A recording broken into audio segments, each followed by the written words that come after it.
diciamo, abbastanza vicini ai corsi d'acqua principali, in particolare lungo l'asta del Po. Come centro di recupero della fauna selvatica di Mantova abbiamo intenzione di realizzare degli incontri tematici su alcune specie particolari di rapaci che necessitano di particolari progetti di conservazione.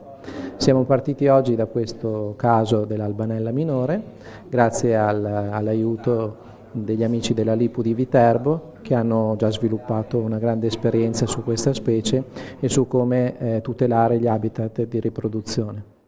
Albanella minore è un rapace che nidifica a terra, prevalentemente nei campi di grano, prevalentemente cereali, e quindi ha la sfortuna di essere mietuto in tempo di mietitura. Il periodo di nidificazione coincide con la raccolta del grano e quindi il guaio più grosso è lo sfalcio del nido con il contenuto, quindi uova e piccoli pulli.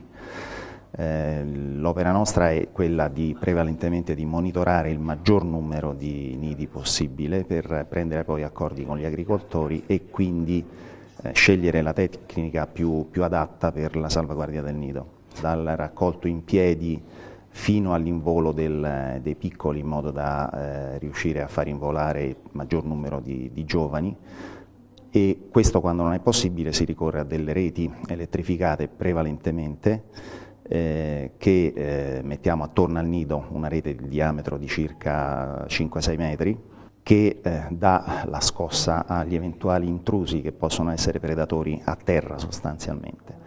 In tutto questo lavoro che svolgiamo da aprile fino a volte anche ad agosto, i primi di agosto, c'è il fondamentale rapporto con gli agricoltori.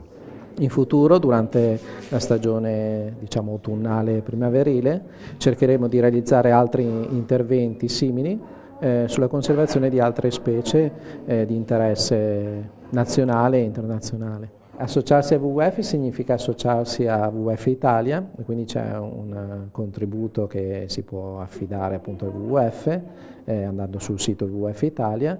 Noi come realtà locale ci chiamiamo WWF Mantovano e portiamo avanti le attività sul territorio appunto della provincia di Mantova.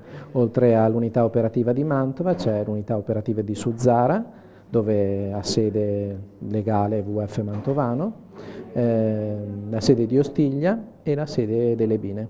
Quindi siamo abbastanza rappresentati su tutto il territorio provinciale.